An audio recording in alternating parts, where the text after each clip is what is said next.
Welcome back to Words of Paradise. I'm your host, Leon Idle, and Sarah Huckabee Sanders. To quote Obi-Wan Kenobi, that's a name I've not heard in a long time. Seriously, ever since the big uproar about her during the Trump days, I forgot she existed. I won't lie, I just straight up forgot she existed. But according to the same article, she does. She still really does. So let's go through it together. As per usual, I have not read it. I figured that we could go through it together and maybe get new information. But at the end, we'll probably learn that the real Sarah Huckabee Sanders is the friends we made along the way. Now, jokes aside, Governor Sarah Huckabee Sanders bans Latinx from Arkansas government documents. Now, I already have some mixed feelings on this based on the article alone, but I'm not going to get into them quite yet till we read the article and see what's going on. This is from Fox News. Sanders was sworn in Tuesday as the first female governor of Arkansas. Well, good for you. That really shouldn't matter. We shouldn't care about whether it's the first female or first Latinx or whatever. Just are they the right person for the job? But sure, Fox, go ahead and bring about that she's the first female governor. Whatever. Arkansas Republican Governor Sarah Huckabee Sanders will prohibit the use of the term Latinx in government documents through an executive order. Sanders, who was sworn in as the first female governor of Arkansas on Tuesday, justified the ban of the word Latinx in government documents and name titles by citing a Pew Research poll that found only 3% of American Latinos and Hispanics use the term to describe themselves. I mean, justification-wise, it does sound fair. I mean, I definitely understand from a justification period, you don't need to take up more space and more lettering on government documents for something that only applies to, like, 3% of individuals. Ethnically insensitive and pejorative language has no place in official government documents or government employee titles, Sanders' executive order states.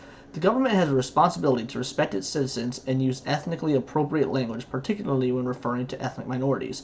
I mean, again, so far, this does sound true. It sounds fair.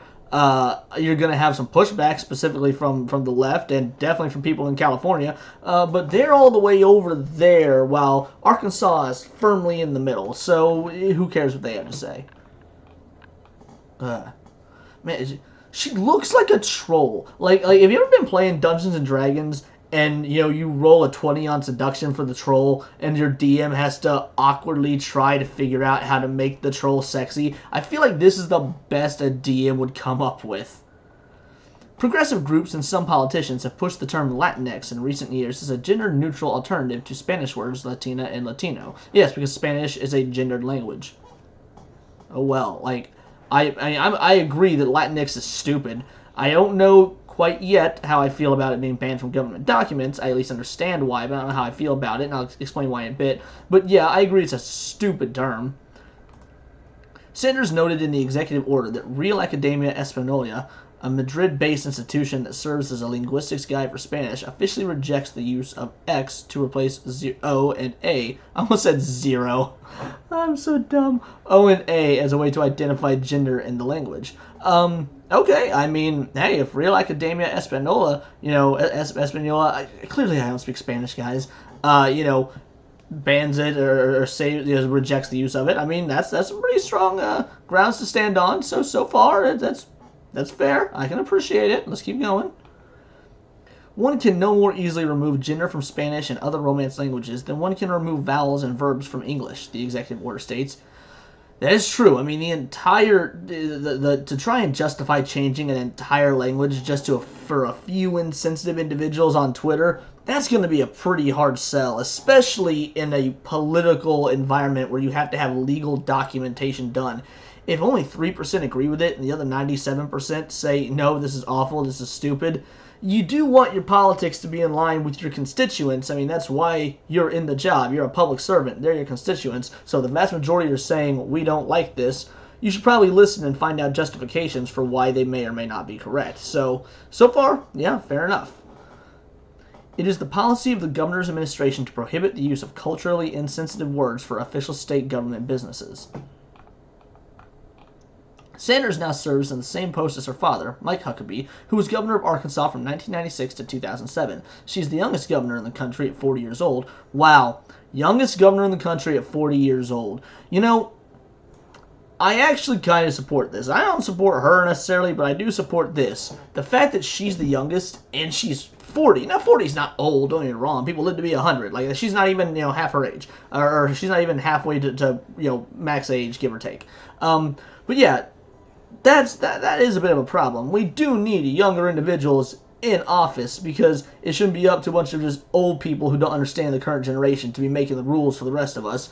I don't necessarily know that I trust any of the young individuals in my current generation to be the voice of governor, so it's kind of a catch-22 situation. But it's interesting that 40 years old and she's the youngest. That's pretty insane.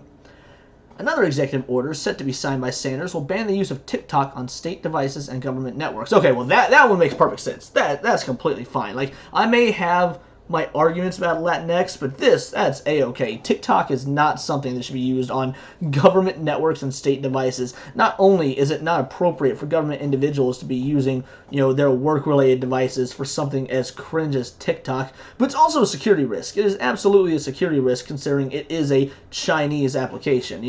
China, the people that, don't really like us all that much. So, yeah, this one makes perfect sense. No argument here.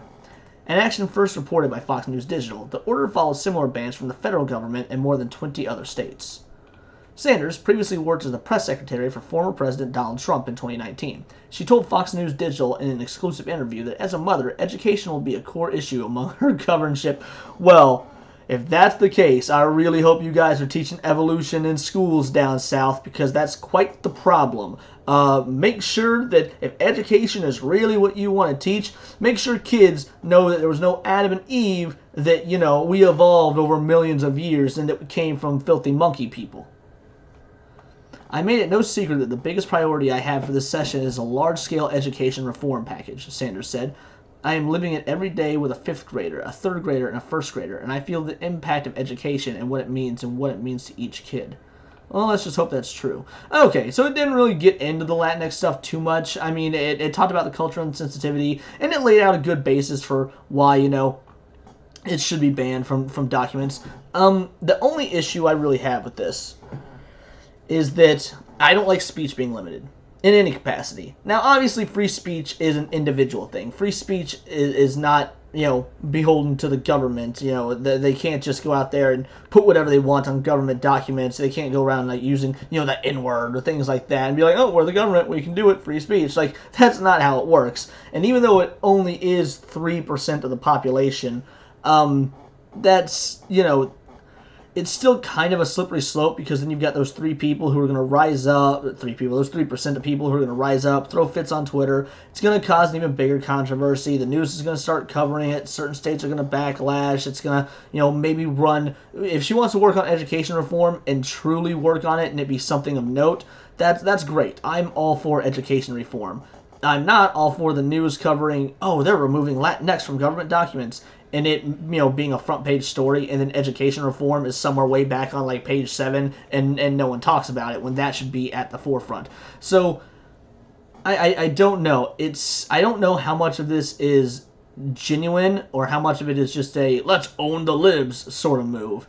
And if it's being done for the right reasons, if really her constituents, especially her Latino constituents, find this to be a culturally insensitive term and they don't want it on their government documents, they don't agree with it, they do view it as a pejorative, okay, that is good justification for removing this. If their justification is really a veiled version of let's upset the libs, that is not a good reason for removing this terminology. Now, like I said, I think it's dumb terminology. I think the gendered language makes sense. I don't speak Spanish, but from everyone I know that does, yeah, the gendered language, it makes sense, and it's fine. It's not offending the vast, vast majority of individuals. But I also think that saying, hey, it can't be said, but they're not saying it can't be said. They're saying it can't be on government documents. So, yeah, if someone goes to get a driver's license and they throw a fit because when I ask them to fill out paperwork, it doesn't give an option for Latinx, could that start a controversy? I mean, yeah, I guess it could, but I don't know that the controversy is going to, be that big of a deal. I don't know that enough people are going to care, if it's going to get much traction.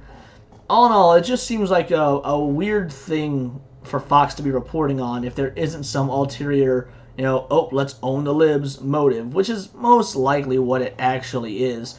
And I mean, I've said it before. I'm not a fan of Republicans and I'm not a fan of Democrats. I'm a fan of, whoever is doing good policy that's going to help the American people, but also in a way that gives the majority of the power to the people.